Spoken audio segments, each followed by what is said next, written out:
మొన్న విజయసాయి రెడ్డి గారు ఆయన పైన వచ్చినటువంటి ఆరోపణల పైన సమాధానం చెప్పలేక మీడియా పైన అక్కడికి విచ్చేసినటువంటి విలేకరుల పైన అరే ఒరే అని మాట్లాడటం అనేది సభ్య సమాజం సిగ్గుపడే విధంగా ఉంది.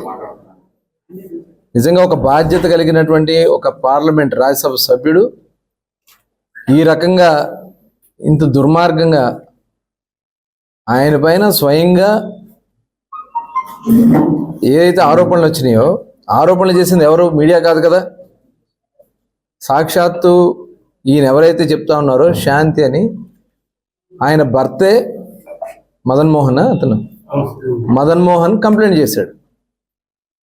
అక్కడ ఉన్నటువంటి ఎండోమెంట్ కమిషనర్ ఆవిడ్ని సస్పెండ్ చేశారు. దాని మీద విశాఖపట్నం దాకా పరిగెత్తుకెళ్ళి విశాఖపట్నంలో ప్రెస్ పెట్టి అంటే అక్కడ భయపెట్టాలని,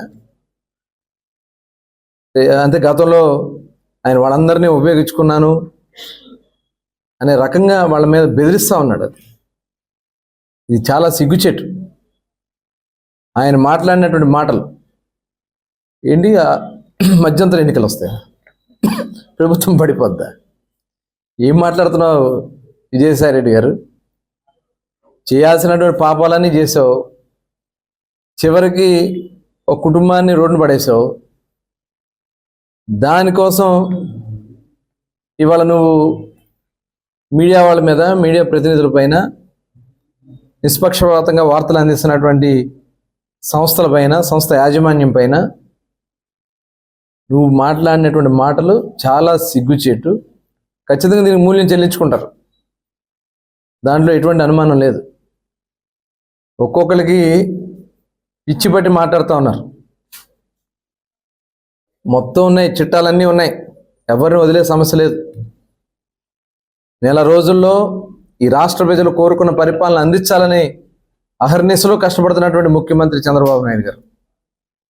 చంద్రబాబు నాయుడు గారికి సపోర్ట్గా పవన్ కళ్యాణ్ గారు, ఇవాళ విజయసాయి రెడ్డి గారు, ఇక్కడ బందర్లో ఒక పేరు నాని గారు ఉన్నాడు. ఇక ఆయన అయితే ఎక్కడి నుంచో దిగొచ్చినట్టుగా మాట్లాడుతూ ఉన్నారు.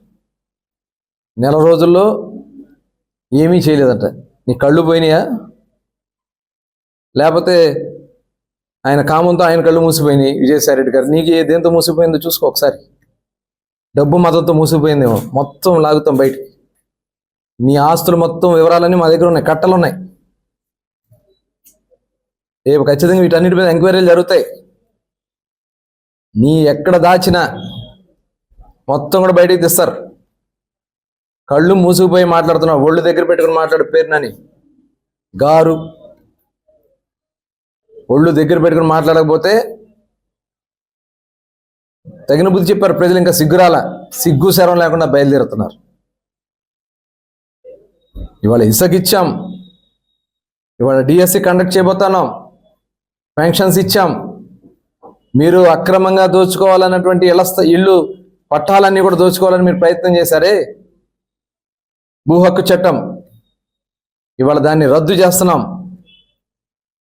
ఈ భూ హక్కు చట్టం ద్వారా మన ఆస్తులు మన దగ్గర ఉండవంట, మన ఇంటి డాక్యుమెంట్స్ జెరాక్స్ కాపీ మన దగ్గర ఉంటుందంట, ఒరిజినల్స్ అన్నీ వాళ్ళ దగ్గర ఉంటాయంట.